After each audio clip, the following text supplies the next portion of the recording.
Driving test പരിഷ്കാരങ്ങൾക്കെതിരെ സംസ്ഥാനത്ത് പ്രതിഷേധം വ്യാപകമാകുന്നു എന്നുള്ളതാണ് ഇന്നത്തെ വാർത്താപ്പകലിൽ വരുന്ന ഏറ്റവും പ്രധാനപ്പെട്ട വാർത്തകളിലൊന്ന്. ഡ്രൈവിംഗ് ടെസ്റ്റ് പൂർണ്ണമായും നിലച്ചിരിക്കുകയാണ്. പ്രതിഷേധം തുടരുകയാണ്. പലയിടത്തും പ്രതിഷേധക്കാർ ടെസ്റ്റ് നടത്തുന്ന ഗ്രൗണ്ട് അടച്ചു കെട്ടിയിരിക്കുകയാണ്. ടെസ്റ്റിനുള്ള വാഹനങ്ങളും വിട്ടു നൽകിയില്ല. പലയിടങ്ങളിലും മോട്ടോർ വാഹന വകുപ്പ് ഉദ്യോഗസ്ഥരെ സമരക്കാർ തടഞ്ഞു. സൗകര്യങ്ങൾ ഒരുക്കാതെയുള്ള പരിഷ്കരണം അപ്രായോഗികമെന്നാണ് ഡ്രൈവിംഗ് സ്കൂളുകളുടെ ആക്ഷേപം. മന്ത്രിയുടെ ഒരു പരിഷ്കാരങ്ങൾക്കും ഞങ്ങൾ എതിരല്ല. പക്ഷേ അതിൻ്റേതായ കാര്യങ്ങൾ കൊടുത്ത് ഞങ്ങൾക്ക് അവന് സാവകാശം തരണം. നമുക്ക് അംഗീകൃതമായ ഒരു ടെസ്റ്റിംഗ് ഗ്രൗണ്ട് സംവിധാനം ഇല്ലാത്തിടത്തോളം കാലം ഇതൊന്നും കൊണ്ടുവന്നിട്ട് ഒരു കാര്യവുമില്ല. പുതിയ സർക്കുലറായിട്ട് എങ്ങനെ ഡ്രൈവിംഗ് ടെസ്റ്റ് നടത്തണമെന്ന് പോലും ഉദ്യോഗസ്ഥർക്ക് പോലും അറിവില്ല. അവരിവിടെ വന്നിട്ട് ഒരു നോക്കുകുത്തിയ കണക്ക് വന്നിട്ട് അവർ തിരിച്ചുപോയി. ഇവരെ ഡ്രൈവിംഗ് സ്കൂൾ മേഖലയുടെ എത്ര തൊഴിലാളികളെ ജീവിച്ചു പോകുന്നത്? ഇത് ഞങ്ങളുടെ കുടുംബം പട്ടിണിയാ. മന്ത്രി കൊണ്ട് തരുമോ ഞങ്ങൾക്ക് ഭക്ഷണം?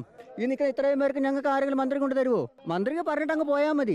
ഇതിന് ഭാഗമായിട്ടുള്ള മുഴുവൻ അടിസ്ഥാന സൗകര്യങ്ങളും ഗവൺമെന്റ് നടത്തി തന്നാൽ, മോട്ടോർ വാഹന വകുപ്പ് നടത്തി തന്നാൽ ഞങ്ങൾ അവർ പറയുന്ന ടെസ്റ്റ് നടത്താൻ തയ്യാറാണ്. ഞങ്ങൾക്ക് യാതൊരു എതിർപ്പുമില്ല. പുതിയ പരിഷ്കാരങ്ങൾക്കൊന്നും ഞങ്ങൾ എതിരല്ല. റോഡ് ടെസ്റ്റ് നടത്തിക്കോട്ടെ, അത് കഴിഞ്ഞ് നടത്തിക്കോട്ടെ, അതിനൊന്നും ഞങ്ങൾ എതിരല്ല. പക്ഷേ ഇതിന്റെ അടിസ്ഥാന സൗകര്യം ഗവൺമെന്റ് ചെയ്തു തന്നിട്ട് വേണം ഈ കാര്യങ്ങൾ ചെയ്യാൻ.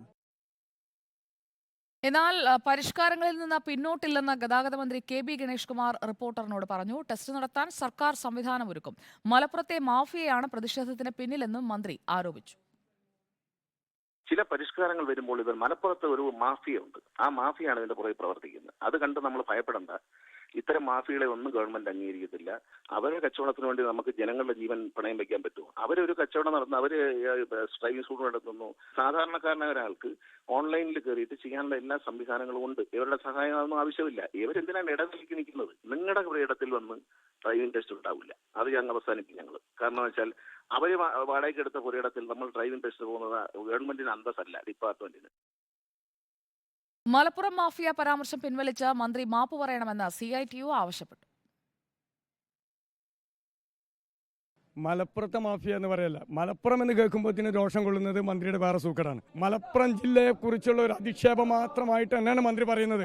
മന്ത്രി ആ വാക്കിൽ നിന്ന് പിന്മാറണം എന്ന് തന്നെയാണ് ഞങ്ങൾ പറയുന്നത്. അത് മലപ്പുറം ജില്ലയ്ക്ക് എന്താ വേറെന്താ ഉള്ളത്? മലപ്പുറത്തേക്ക് ജില്ലയ്ക്ക് കേരളത്തിലൊരു ജില്ല തന്നെയല്ല മലപ്പുറം. മലപ്പുറത്ത് ഇവിടെ ദിനേശനുണ്ട്, ഗഫൂർ ഉണ്ട്, ജോസഫ് ഉണ്ട്, എല്ലാവരും ഉണ്ട്. മുരളീധരനുണ്ട്, എല്ലാ മതവിഭാഗക്കാരും ഉണ്ട്. മന്ത്രി ഈ പരാമർശം പിൻവലിച്ച് മാപ്പ് പറയണം. കൂടുതൽ വിവരങ്ങളുമായി മലപ്പുറത്ത് നിന്ന് അഷ്കർ അലിയും കോഴിക്കോട്ട് നിന്ന് AK അഭിലാഷ് നമുക്കൊപ്പം ആദ്യം ചേരുന്നു. അതിനുശേഷം നമുക്ക് സുനിഷ അയലൂരിലേക്കും അർജുൻ മട്ടന്നൂരിലേക്കും ജെയ്സൺ ചാമവളപ്പിലേക്കും പ്രവീൺ പുരുഷോത്തമനിലേക്കും എത്തണം. മലപ്പുറം മാഫിയ എന്നാണല്ലോ മന്ത്രി പറഞ്ഞത്. അപ്പോൾ അഷ്കറിൽ നിന്ന് തന്നെ തുടങ്ങാം. Good morning Ashkar Ali. Malappuram mafia എന്ന് പറയുമ്പോൾ പേരെടുത്ത് പറഞ്ഞുകൊണ്ടാണ് ഞങ്ങൾ മാഫിയയൊന്നുമല്ല എന്ന് പ്രതിഷേധിച്ചുകൊണ്ട് അവർ മറുപടി പറയുന്നത്. ഈ പരിഷ്കരണത്തിനോടുള്ള മുഖം തിരിക്കൽ അത് ചില അപ്രായോഗികതകൾ ചൂണ്ടിക്കാട്ടിയാണ്. പക്ഷെ അത് മന്ത്രി മനസ്സിലാക്കുന്നില്ല എന്നാണോ അവരുടെ ആക്ഷേപം? സുജ, വലിയ പ്രതിഷേധമാണ് ഇപ്പോൾ ഇവിടെ നിന്ന് ഉയർന്നത്. പ്രത്യേകിച്ച് മന്ത്രിയുടെ ആ പരാമർശം വന്ന സാഹചര്യത്തിൽ അതിനെതിരെ ശക്തമായ പ്രതികരണങ്ങൾ പലരും ചെയ്യുന്നുണ്ട്. ഇത്തരത്തിലുള്ള ഈ ഒരു പരാമർശം മന്ത്രിയുടെ ഭാഗത്തു നിന്ന് ഉണ്ടാകാൻ പാടില്ലായിരുന്നു എന്നുള്ള പ്രതികരണമാണ്. ഇപ്പോൾ ഇവിടെ നിരവധി ഡ്രൈവിംഗ് സ്കൂളിൻ്റെ നിരവധി പ്രതിനിധികളുണ്ട്. ഇത്തരത്തിൽ മന്ത്രിയുടെ പരാമർശം കേട്ടിരുന്നു. ഈ മലപ്പുറത്തൊരു മാഫിയയാണ് ഇതിൻ്റെ പിന്നിൽ, ഈ പ്രതിഷേധത്തിന് പിന്നിൽ നിന്നാണ് മന്ത്രി ആരോപിക്കുന്നത്. എന്താണ് നിങ്ങളുടെ പ്രതികരണം? നമ്മൾ ഇവിടെ മാഫിയ മരുന്നൊന്നും നമ്മളല്ല, ഗുണ്ടകളും മാഫിയകളും ഒന്നുമല്ല. ഇവിടെ ഞങ്ങൾ മാന്യമായിട്ട് ഇവിടെ ഡ്രൈവിംഗ് സ്കൂൾ കുട്ടികളെ പഠിപ്പിച്ച് ക്ലാസ് കൊടുത്ത് ആളുടെ അന്തസ്സായിട്ട് ടെസ്റ്റ് എടുത്തിട്ടാണ് ഞങ്ങൾ ഇവിടെ നടത്തി പോകുന്നത്. അതിന് ബഹുമാനപ്പെട്ട മന്ത്രി അതിന് മാപ്പ് അറിയാൻ തന്നെ വേണം. അത് നമുക്ക് വല്ലാത്തൊരു സങ്കടമുള്ള കാര്യം തന്നെയാണ്. അത് മൂല്യത്തിനൊക്കെ ഭയങ്കര ക്ഷീണമുള്ള കാര്യം തന്നെ. നമ്മൾ ഈ കണ്ട വയസ്സും പ്രായം നമ്മളൊക്കെ എന്നോ നാളെ ഇറങ്ങി നിൽക്കണം. എന്തിനാ ഈ ശാപം വാങ്ങാൻ നിൽക്കണം ഈ മന്ത്രിയൊക്കെ? നമ്മളെ മാഫിയും ഗുണ്ടേക്കാണാക്കിയിട്ട് എത്രയോ ഡിപ്പാർട്ട്മെന്റിലെ ആൾക്കാരാണ് ഇവിടുന്ന് പിരിഞ്ഞു പോയ ആൾക്കാർ. മൂപ്പര നാട്ടിൽ തന്നെ ഇഷ്ടംപോലെ ആൾക്കാരുണ്ട്. ഉള്ള RTOമാരും MBIമാരും ഒക്കെ ഇഷ്ടംപോലെ അടുത്തടുത്ത മൂപ്പര വീടിൻ്റെ തൊട്ടടുത്തടുത്ത് ഇഷ്ടംപോലെ. മൂപ്പരൊന്ന് ചോദിച്ചു നോക്കട്ടെ, ഇവിടെ മാഫിയാളും ഗുണ്ടാളാണ് ഇവിടെ ഉണ്ടായിരിക്കുന്നുള്ളത്. മൂപ്പർക്ക് ചോദിച്ചാൽ അറിയാലോ. ഒക്കെ റിട്ടയർഡായിട്ട് മൂപ്പര നാട്ടിലുണ്ട്. പിന്നെ മൂപ്പര് പറഞ്ഞാൽ ഈ കയറ്റവും കയറക്കും ഒക്കെ ഇവിടെ മലപ്പുറത്ത് നല്ല ഇഷ്ടംപോലെയുള്ള സ്ഥലമാണ്. ഇവിടുന്ന് പോയ MBIമാരൊക്കെ നല്ലോണം ടെസ്റ്റ് നടത്തി കയറ്റത്തിലൊക്കെ ഇട്ടിട്ട് പോലീസ് സ്റ്റേഷൻ്റെ കയറ്റുണ്ട്, ഇവിടെ ഗാവുങ്ങളിൽ കയറ്റുണ്ട്, കോട്ടക്കുന്നിൻ്റെ കയറ്റം, ഇതൊക്കെ നല്ലോ അവിടെ കെട്ടുകാണ് നല്ലോണം വലിപ്പിച്ചിട്ട് കയറ്റിട്ട് കണ്ട് ആക്സിൽ വരെ മുറിപ്പിച്ചിട്ട് നമ്മളെ നഷ്ടപ്പെടുത്തിയിരുന്ന MBIമാർ അറിയങ്ങൾ. അങ്ങനെയൊക്കെ നമ്മൾ ആക്സിലൊക്കെ നല്ലോട്ട് ഇതാക്കുന്നു. നിങ്ങൾ പറയുന്ന മാതിരിയുള്ള ഇതൊന്നും നമ്മളിവിടെ നടത്തണമൊന്നുമില്ല. അപ്പോൾ അതുകൊണ്ട് നമ്മളിവിടെ ഗുണ്ടാ ഇതൊക്കെ നമ്മളെ പറ്റി പറഞ്ഞുകൊണ്ടിരിക്കുക. അതൊക്കെ ഒഴിവാക്കി തരാൻ വേണം. നമ്മളില്ല അതിനൊക്കെ മാപ്പ് പറയാൻ വേണം. പിന്നെ നിങ്ങൾ ടെസ്റ്റ് കഴിഞ്ഞ് മറ്റു നിങ്ങൾ ഈ പറഞ്ഞ മാതിരി ഇതൊക്കെ ഡ്രൈവിംഗ് സ്കൂളിൽ തന്നെ നടത്തണം, ഡ്രൈവിംഗ് സ്കൂളിൽ തന്നെ ഉണ്ടാക്കണം, ഡ്രൈവിംഗ് സ്കൂളിൽ പൈസ മുടക്കണം. നിങ്ങൾ ഈ ഫീസുകാരൊക്കെ നിങ്ങൾ വാങ്ങിച്ചിട്ടുണ്ടല്ലോ, നിങ്ങൾ എല്ലാ ഫീസുകളും വാങ്ങിച്ചിട്ടുണ്ട്. പിന്നെ എന്തിനാണ് ഡ്രൈവിംഗ് സ്കൂളിൽ വെച്ചാൽ നമ്മളെ 15 കൊല്ലം വണ്ടി നിങ്ങൾ ഒഴിവാക്കണം എന്നാണ്.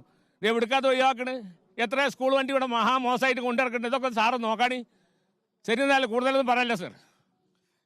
സുജ, ഇതുപോലെ തന്നെ വളരെ രോഷമായ പ്രതികരണമാണ് മലപ്പുറത്ത് ഡ്രൈവിംഗ് സ്കൂൾ അധികൃതർക്ക് നടത്തുന്നത്. കാരണം മന്ത്രിയുടെ പരാമർശം അത് അധിക്ഷേപ പരാമർശമാണ്, ഒരിക്കലും മന്ത്രിയുടെ ഭാഗത്തുനിന്ന് ഉണ്ടാകാൻ പാടില്ലായിരുന്നു എന്നാണ് ഇവർ ചൂണ്ടിക്കാണിക്കുന്നത്. പ്രത്യേകിച്ച് ഇന്ന് രാവിലെ MVD ഉദ്യോഗസ്ഥരെ തടയാനോ ഇല്ലെങ്കിൽ ഒന്നിനും തന്നെ മലപ്പുറത്ത് സ്കൂളുകാർ പോയിരുന്നില്ല. മറിച്ച് അവർക്ക് കസേര ഇട്ടുകൊടുത്ത് അവരെ ഇരുത്തുകയാണ് ചെയ്തത്. പക്ഷേ അപേക്ഷകരായിട്ട് ഒരാൾ പോലും ഇന്ന് ഈ ഗ്രൗണ്ടിലേക്ക് എത്തിയില്ല എന്നുള്ളതാണ്. അതുകൊണ്ട് തന്നെ ഇവിടെ ഡ്രൈവിംഗ് ടെസ്റ്റ് തടയേണ്ട ഒരു സാഹചര്യം ഉണ്ടായിരുന്നില്ല. ഇപ്പോഴും നമുക്ക് ദൃശ്യങ്ങൾ കാണാൻ കഴിയും. മോട്ടോർ വെഹിക്കിൾ ഉദ്യോഗസ്ഥർ ഇവിടെ വന്നിട്ടുണ്ട്. അവർക്ക് ഇവിടുത്തെ ഡ്രൈവിംഗ് സ്കൂളുകാർ കസേര ഇട്ട് കൊടുക്കുകയും അവർ അവിടെ തന്നെ ഇരിക്കുകയും ചെയ്യുന്നു. പക്ഷേ ഇതൊരു അപേക്ഷകർ എത്താത്തത് കൊണ്ട് തന്നെ ടെസ്റ്റിംഗ് നടന്നിട്ടില്ല. മാത്രമല്ല അങ്ങനെ ടെസ്റ്റ് നടക്കുകയാണെങ്കിൽ ഇവർ തടയുമെന്നുള്ളതാണ് നിലപാട്. കാരണം ഈ ഗ്രൗണ്ട് എന്ന് പറയുന്നത് ഇവിടുത്തെ ഡ്രൈവിംഗ് സ്കൂൾ അധികൃതർ അവർ വാടകയ്ക്കെടുത്ത് അവർ സൗകര്യമൊരുക്കിയുള്ള ഒരു ഗ്രൗണ്ടാണ്.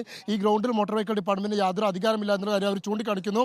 എന്നാൽ അവർ ഈ പ്രതിഷേധത്തിന് കാരണമായി പറയുന്ന പ്രധാനപ്പെട്ട കാര്യം എന്ന് പറയുന്നത് നിലവിൽ നിഷ്കർഷിച്ച തരത്തിലുള്ള പരിഷ്കരണങ്ങൾക്ക് അടിസ്ഥാനപ്പെടുത്തിയുള്ള ഒരു ഗ്രൗണ്ട് തന്നെ ഇവിടെ ഇല്ല. പിന്നെ എങ്ങനെയാണ് അത്തരത്തിൽ പരിഷ്കാരങ്ങൾ വെച്ചുകൊണ്ട് ഒരു ടെസ്റ്റ് നടത്തുക എന്നുള്ളതാണ് ചോദിക്കുന്ന ഒരു ചോദ്യം. രണ്ടാമത്തെ ഒരു കാര്യം, ഇത്തരത്തിൽ നിയന്ത്രണങ്ങൾ ഏർപ്പെടുത്തുമ്പോൾ വലിയ തോതിൽ മലപ്പുറത്തും അടക്കമുള്ള വലിയ തോതിൽ ജനസംഖ്യയുള്ള ജില്ലകൾ അത് സാരമായി ബാധിക്കും. നിലവിൽ കഴിഞ്ഞ നവംബറിലെ കണക്ക് പ്രകാരം തന്നെ 3 മാസത്തെ സ്ലോട്ട് കൊടുത്തതിന് ശേഷം പോലും 7000-ലധികം വരുന്ന ആളുകൾ ലിസ്റ്റിൽ നിന്ന് പുറത്തായി നിൽക്കുന്ന ഒരു സാഹചര്യമാണ് ഉണ്ടായത്. പക്ഷേ അന്ന് വിവിധ പോയിന്റുകളിലായി ഒരേ സമയം 60ഓളം ആളുകൾ ടെസ്റ്റ് നടത്തിയിരുന്നു. 150ഓളം ആളുകൾക്ക് ടെസ്റ്റിന് സ്ലോട്ട് കൊടുത്തിരുന്നു. ഇന്നത്തെ അവസ്ഥ എന്ന് പറയുമ്പോൾ അത് 30ലേക്ക് ചുരുക്കുകയാണ്. ഇത്തരത്തിൽ 30ലേക്ക് ചുരുക്കുമ്പോൾ ഇത്രയും വരുന്ന ആളുകളെ എന്ന് ടെസ്റ്റ് നടത്തി ലൈസൻസ് നൽകാനാവും? അവർ എത്ര മാസങ്ങളും വർഷങ്ങളും കാത്തിരിക്കേണ്ടി വരുമെന്നുള്ള ചോദ്യം ഡ്രൈവിംഗ് ടെസ്റ്റ് അധികൃതർ ചോദിക്കുന്നുണ്ട്. ഇവരാരും പരിഷ്കരണത്തിനെതിരല്ല. ഈ ടെസ്റ്റുകൾ കടുപ്പിക്കുന്നതിനോ അത് കാഠിന്യമാക്കുന്നതിനോ ഒന്നും തന്നെ ഞങ്ങൾ എതിരല്ല. പക്ഷേ അതിനനുസരിച്ചുള്ള ഗ്രൗണ്ടുകൾ ആദ്യം തയ്യാറാക്കണം. അതുമായി ബന്ധപ്പെട്ട ഒരു ചർച്ചയ്ക്ക് പോലും മന്ത്രി തയ്യാറാകുന്നില്ല എന്നുള്ള ആരോപണമാണ് ഉന്നയിക്കുന്നത്. മാത്രമല്ല ഇവിടെ എത്തിയത് കൂടുതലും CPMന്റെ അല്ലെങ്കിൽ CITയുടെ പ്രവർത്തകർ തന്നെയാണ്. ഇവർ ചൂണ്ടിക്കാണിക്കുന്ന ഒരു പ്രധാനപ്പെട്ട കാര്യം, ഞങ്ങൾ LDF മന്ത്രിസഭയെ പിന്തുണയ്ക്കുന്നവർ തന്നെയാണ്. പക്ഷേ ആ മന്ത്രിസഭയെ പിന്തുണയ്ക്കുന്ന ഞങ്ങൾക്കെതിരാണ് മന്ത്രത്തിൽ ഇത്തരത്തിലൊരു പരാമർശം നടത്തിയത്. ഞങ്ങൾ ഗുണ്ടകളോ മാഫിയകളോ ഒന്നും തന്നെയല്ല, മറിച്ച് LDFന്റെ CITയിലുള്ള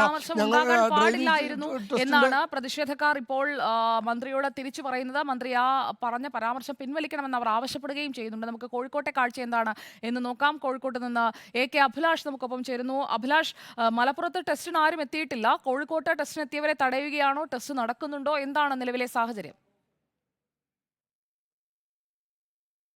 സുജി, 4 പേർ ടെസ്റ്റിനായി എത്തിയിരുന്നു എന്നാണ് നമുക്ക് മനസ്സിലാക്കാൻ കഴിയുന്നത്. പക്ഷേ അവർ ടെസ്റ്റിൽ പങ്കെടുക്കാതെ തന്നെ മടങ്ങി പോകുകയായിരുന്നു. കാരണം ഇപ്പോൾ കോഴിക്കോട് ചേവായിലുള്ളത് സർക്കാരിൻ്റെ ഉടമസ്ഥയിലുള്ള ടെസ്റ്റിംഗ് ഗ്രൗണ്ടാണ്. ഇവിടെ നമുക്ക് കാണാൻ റാമ്പ് അടക്കമുള്ള എല്ലാ സൗകര്യങ്ങളും ഇവിടെ നേരത്തെ തന്നെ ഉള്ളത് തന്നെയാണ്. പക്ഷേ ഈ സൗകര്യങ്ങളൊന്നും ഇപ്പോൾ വിനിയോഗിക്കുന്നില്ല എന്നുള്ളത് മറ്റൊരു കാര്യം തന്നെയാണ്.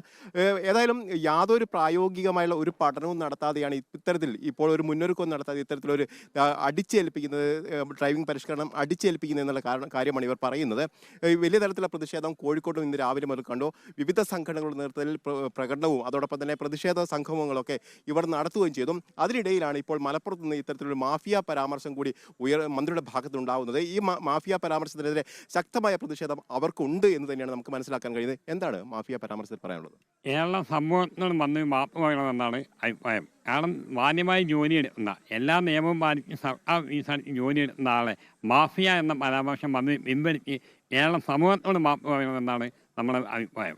തീർച്ചയായിട്ടും മന്ത്രി ഇക്കാര്യത്തിൽ മാപ്പ് പറയണമെന്നുള്ള ആവശ്യം തന്നെയാണ് അവർ ഉന്നയിക്കുന്നത്. കാരണം സ്വന്തമായി ജോലിയെടുത്ത് ജീവിച്ചു പോരുത്താൻ ഞങ്ങളോട് കാണിക്കാൻ കഴിയുന്ന ഇത്തരത്തിലുള്ള മന്ത്രിയുടെ ഭാഗത്ത് ഇത്തരത്തിലുള്ള വാക്കുകൾ ഉണ്ടാവാൻ പാടില്ലായിരുന്നു. അതുകൊണ്ട് തന്നെ മന്ത്രി ഈ വാക്ക് പിൻവലിച്ചുകൊണ്ട് കേരള സമൂഹത്തോട് മാപ്പ് പറയണമെന്നുള്ള ഒരു ആവശ്യം അവർ ശക്തമായി ഉന്നയിക്കുകയും ചെയ്തു. അതോടൊപ്പം തന്നെ